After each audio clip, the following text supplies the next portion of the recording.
The last few days have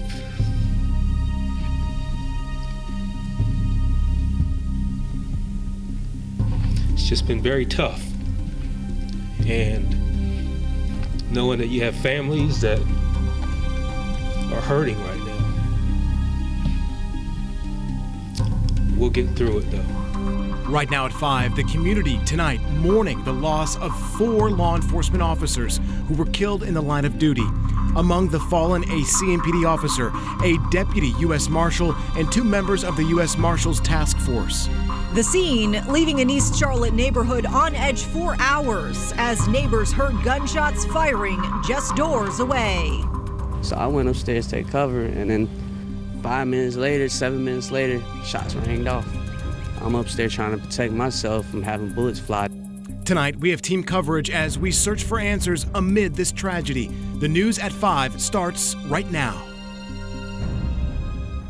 We thank you for joining us as we continue to follow what was a tragic day for the entire Charlotte community. I'm Colin Mayfield. And I'm Vanessa Rufus. Tonight, the city is mourning the deaths of task force officers and former corrections officers Samuel Pelosi and William Alden Elliott, CMPD officer Joshua Iyer, and Deputy Marshal Thomas Weeks. We have been bringing you team coverage since the situation began yesterday afternoon. Our team is bringing you the latest updates on this dark day for Charlotte, including how the Charlotte community is stepping up to help these officers and their families in this extremely hard time. But first, we start with WCNC Charlotte's Jesse Pierre. Jesse is joining us live with the latest updates in this case. And Jesse, you were there as police and other agencies shared this briefing with us this morning. It got very emotional at times.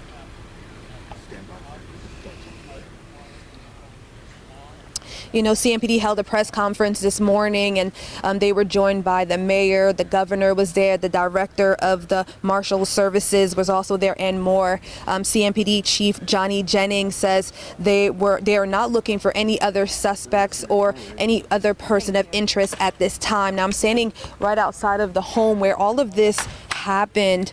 Chief Johnny Jennings says this is the home where officers came to serve felony warrants, but instead were ambushed with gunfire, where 4 officers lost their lives and 4 others were hurt. Chief Jennings says officers worked through the night processing the house and collecting evidence. An AR-15 and .40 caliber handgun were recovered at the scene, as well as additional magazines and ammo. CMPD confirmed the suspect who was shot and killed was the person those warrants were for. Now, Chief Jennings says a 17-year-old girl and a woman who were in the home at the time of the shootout were taken in for questioning and are cooperating with police. Right now, they are not facing charges. We do know the suspect had an extensive criminal history. Now, today, there were questions about how the officers proceeded forward with serving the warrants and their training. The officers were actually approaching the residents when they took on gunfire. The suspect at the time had an upper advantage to the officers, so he was shooting from upstairs down at the officers. Every task force officer, every deputy United States Marshal gets what we call high-risk fugitive apprehension training. But like any agency, we will always take a look, and we will review this incident to see what there's lessons learned, what can be done. We are always striving to find ways to reduce deadly encounters and save lives. Now, Chief Jennings says that the 4 officers who were hurt in this standoff are expected to make full recoveries. On top of that, 12 officers who fired their weapons during the standoff, they are on paid administrative leave, which is standard protocol.